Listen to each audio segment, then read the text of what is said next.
اعوذ باللہ من الشیطان الرجیم بسم اللہ الرحمن الرحیم اعوذ باللہ من الشیطان الرجیم بسم اللہ الرحمن الرحیم۔ السلام علیکم ورحمۃ اللہ وبرکاتہ۔ امید ہے سب خیر و عافیت سے ہوں گے اور دنیا اور آخرت کی بھلائی کے لیے کوشاں ہوں گے۔ تو چلیے شروع کرتے ہیں۔ الحمدللہ بنعمتہ تتم الصالحات، لا حول ولا قوة الا باللہ، اعوذ بکلمات اللہ التامات من شر ما خلق، لا حول ولا قوة الا باللہ۔ وبالوالدین احسانا، والدین کے ساتھ حسن سلوک کرو۔ یہ قرآن شریف کے آیت کا ایک حصہ ہے، یاد رکھیے اور نوٹ کیجیے۔ قرآن پاک میں 4 مقام ایسے ہیں جہاں اللہ کے حق کے فوراً بعد والدین کے حق کا تذکرہ ہے، کیونکہ ہمارے خاندانی نظام کے لیے بہت اہم بنیاد ہے کہ والدین کے ساتھ حسن سلوک ہو، ان کا ادب اور احترام ہو، ان کی خدمت کی جائے، ان کے سامنے آواز پست رکھی جائے۔ یہاں تھوڑی سی بات سمجھ لیجیے کہ اسلام کا مزاج کیا ہے۔ دیکھیے، نیکی کے کاموں کا یعنی میں نیک ہوں تو میری نیکی کہاں سے پتہ چلے گا کہ میں اپنے والدین کے ساتھ کیسا ہوں۔ آج جس معاشرے میں ہم نے آنکھیں کھولی ہے، یہاں ماں باپ تو بچوں کے لیے کیا کچھ ہیں۔ بچوں کے سکولز ہیں، ڈے کیئرز ہیں، تو بوڑھوں کے لیے کیا ہے؟ اولڈ ہومز اور سی کیم اور پتہ نہیں کیا کچھ۔ انسان کو اللہ تعالیٰ اسی طرح سے چاہتا ہے کہ اپنے ماں باپ کا خیال رکھے جیسے بچپن میں وہ رکھتے تھے۔ عموماً دیکھیے کہ ماں باپ بوڑھے ہو جاتے ہیں تو ہمارے محتاج ہو جاتے ہیں۔ جب وہ ہمارے محتاج ہو جائیں گے تو پھر وہ ہم پہ نظریں لگائیں گے کہ ہم ان کا خیال رکھیں گے۔ ایسے وقت میں وہی خیر والا اولاد ہوگا، وہی ماں باپ کا حق دے سکے گا جس کو وعبد اللہ پر یقین ہوگا۔ دیکھیے، جوان اولاد ماں باپ کے آگے سر اٹھا لے، ماں باپ کو گھر سے نکال دے، وہ کیا کریں گے؟ کچھ بھی تو نہیں کر سکیں گے۔ کیوں؟ کیونکہ وہ اپنا حق نہیں لے سکتے۔ جیسے بچے کو ماں باپ چھوڑ دے تو بچہ کچھ کر سکتا ہے؟ یا مر جائے گا، لڑک پڑک جائے گا، یا کوئی اسے اٹھا لے جائے گا۔ تو یہ حق صرف وہ دے گا جس کو اللہ سے حق ملنے کی امید ہے۔ ایک بات اپنے ذہن میں بٹھا لیجئے کہ یہ جم ہے اس سبق کا، بوڑھے ماں باپ کو حق وہی دے سکتا ہے جس کو اللہ سے حق ملنے کی امید ہوتی ہے، کیونکہ عموماً بڑھاپے میں ماں باپ اپنی ساری توانائیاں، طاقتیں، بلکہ بعض تو مال و دولت تک دے چکے ہوتے ہیں۔ پہلے ہم چھوٹے تھے، وہ کھانا پکاتے تھے، ہمیں کھلاتے تھے، وہ پیسے دیتے تھے، پاکٹ منی کے لیے ان کی طرف رجوع کرنا پڑتا تھا، ہمیں ان سے سیکیورٹی چاہیے ہوتی تھی، رات کو ڈر لگتا تھا، بھاری کام خود نہیں کر سکتے تھے، مگر ابھی تو ماشاءاللہ ہم خود ساری کام کر لیتے ہیں۔ اب ان سے کیا ملنا ہے؟ پھر ایک جملہ ہمیشہ یاد رکھیے، جب ماں باپ اور کچھ نہیں دے سکتے تو وہ ہمیں سب سے قیمتی چیز دیتے ہیں، اور وہ دعائیں ہیں۔ ساری زندگی ماں باپ جو کچھ دیتے ہیں، آپ کو، مجھے، جو کچھ دیا ہے ہمیں، اسے ایک پلڑے میں ڈال دیجیے۔ اسی کے نتیجے میں ہم آج کچھ بنے ہیں نا۔ آج ڈاکٹر کوئی بنا ہے تو کیوں بنا ہے؟ آج کوئی پائلٹ ہے تو کیسے بنا؟ کوئی اگر حافظ قرآن بن گیا تو ماں باپ سے ملا نا۔ یہ سب کچھ اس کی کیریکٹر بلڈنگ کے لیے تھا۔ بات سمجھ گئے؟ ماں باپ کی کوششوں اور محنتوں کے نتیجے میں ہمارا کردار بن گیا، ہمیں اللہ نے ایک آنر دے دیا، ہم سوسائٹی میں باعزت ہو گئے۔ بٹ اب اس آنر اور اس چیز کو برقرار رکھنے کے لیے ماں باپ کی دعاؤں کی ضرورت ہے۔ اور کسی کی بڑی خوبصورت بات ہے کہ ماں باپ کو یہ نہ کہو کہ میرے لیے دعا کریں، وہ کام کرو کہ ان کے دل سے دعائیں نکلے۔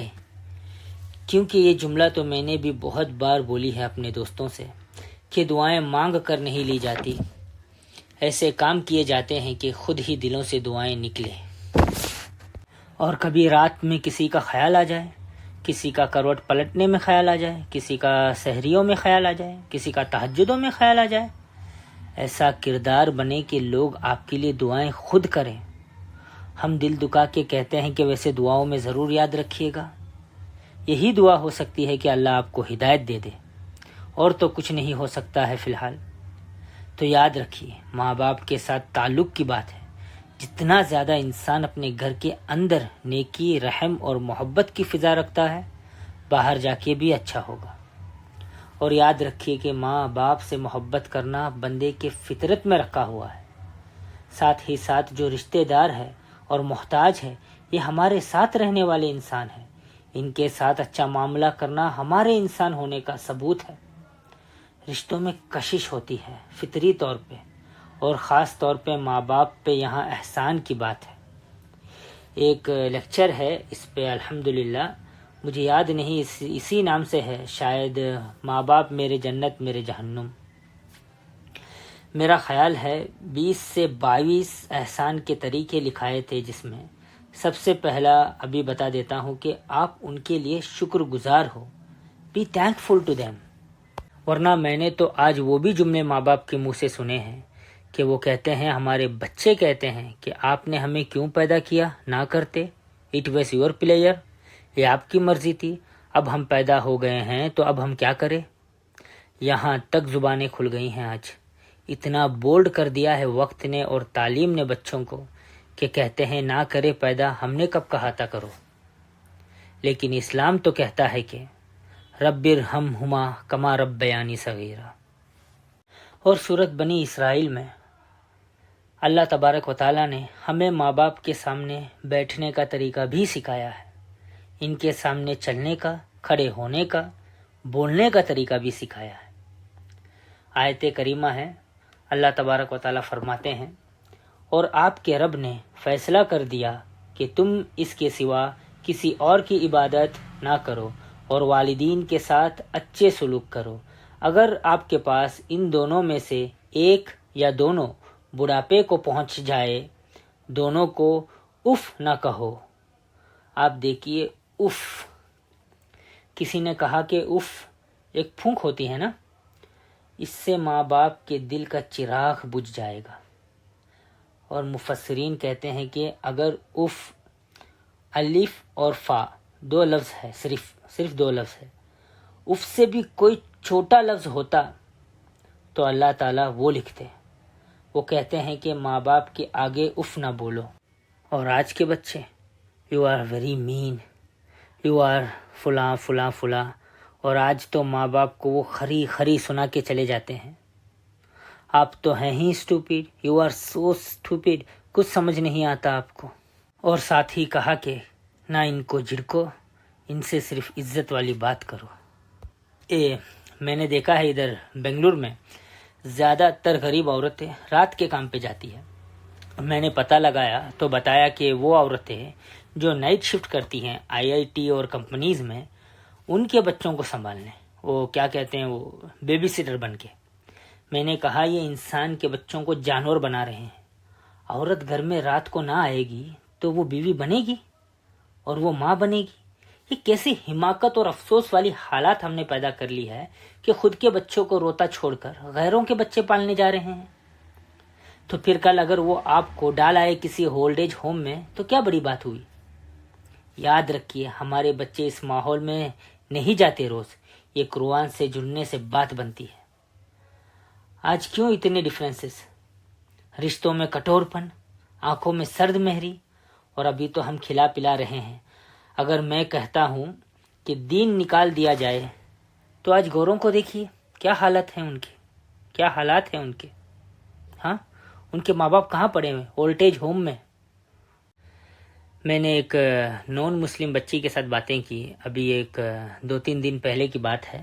میرے 2 پرانے دوستوں سے ملنے گیا تھا میں، تو وہاں ان سے ملاقات ہوئی تھی۔ تو میں نے پوچھا کہ what Bible sad about the parents? کہتی ہیں nothing, just like other humans, جو دوسروں کے ساتھ اچھا کرنا ہے وہ ان سے کرو۔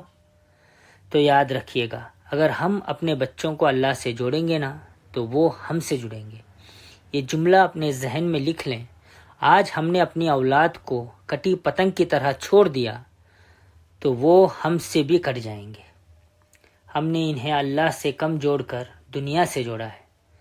ہمارا بچہ نماز نہ پڑھے، ہم کہتے ہیں اٹس اوکے، پڑھے گا بڑا ہو کے، لیکن جب وہ ہمارے آگے بولتا ہے تو اس دن ہم اسے اٹھا کر لے جاتے ہیں مدرسے میں کہ اس کو نیک بنا دو. یہ نہیں ہوگا.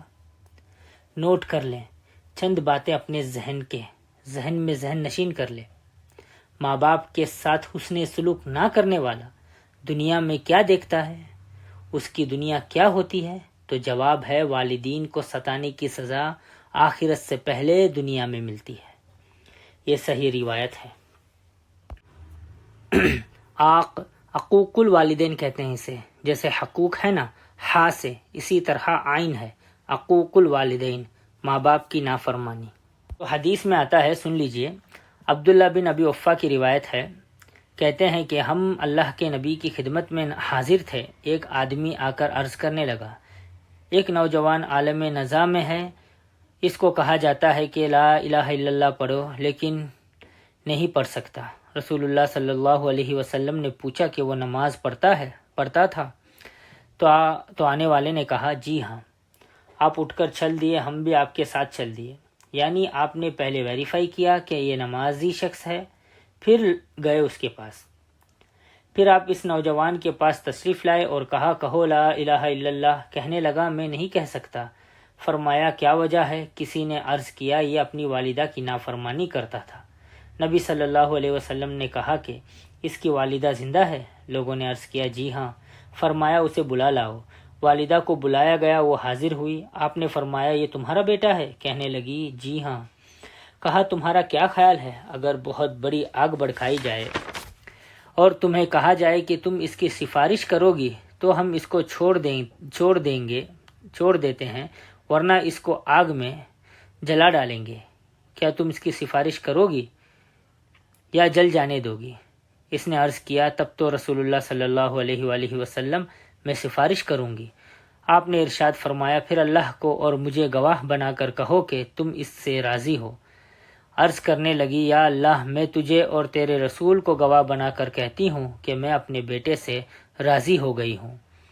رسول اللہ صلی اللہ علیہ وسلم نے اس لڑکے سے کہا اے لڑکے کہو لا الہ الا اللہ وحدہ لا شریک لہ واشہد ان محمدً عبدہ ورسولہ. نوجوان نے الفاظ کہہ دیے تو اللہ کے نبی نے فرمایا تعریفیں اللہ کے لیے جس نے میرے ذریعے سے اس نوجوان کو دوزخ سے بچا لیا. یہ طبرانی کی اور مستد احمد کی روایت ہے. یعنی کلمہ جاری نہیں ہو رہا ہے ماں باپ کی نافرمانی کی وجہ سے. اللہ تبارک و تعالی ہمیں ماں باپ کی نافرمانی سے بچائے اور اس کی اطاعت فرما بردار بنائے، اور ماں باپ کی ادب، عزت اور ان کے ساتھ حسن سلوک کرنے کی توفیق عطا فرمائے، اور ہمیں اپنے اللہ کے مرضی کے مطابق اور رسول اللہ صلی اللہ علیہ وسلم کی سنتوں کے مطابق زندگی گزارنے والا بنائے. آمین یا رب العالمین.